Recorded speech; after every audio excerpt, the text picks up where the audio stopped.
The law of attraction is very powerful. It is a real thing. And it works whether you want it or not, whether you know about it or not, whether you like it or not. Anything with real power needs not be invented. It only has to be discovered. Newton did not invent gravity. He only discovered it. Gravity was there even before Newton, but people were not so conscious about it. Tesla did not invent the alternate current. He simply discovered a way to use it effectively. Abraham Hicks did not invent the law of attraction. He just showed people how to utilize it for their own well-being. Things that have to be invented, like homeopathy, for example, are harmless. They cannot do any harm, but they don't have any effect either.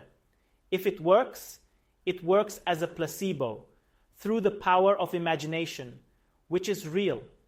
But if someone gave you homeopathy medicine without your knowledge, it wouldn't make you any better. In itself, it is ineffective, and as such, not useful. However, you have to be very careful with real things. Their power can be used for both good and bad. Gravity keeps you alive safely on the ground, so you don't float freely into outer space. But at the same time, it can kill you if you jump off a cliff. The same alternate current that powers your devices can equally electrocute you in an instant. The same way, the law of attraction can be both a blessing and a curse. It can make your life magically wonderful, just as it can pull you into a downward spiral. It is not a coincidence that many people say, "Be careful what you wish for, lest it come true." I would add, know what you wish for in the first place. The law of gravity works like a magnet. It pulls things with mass close to each other. You can think of the law of attraction similarly.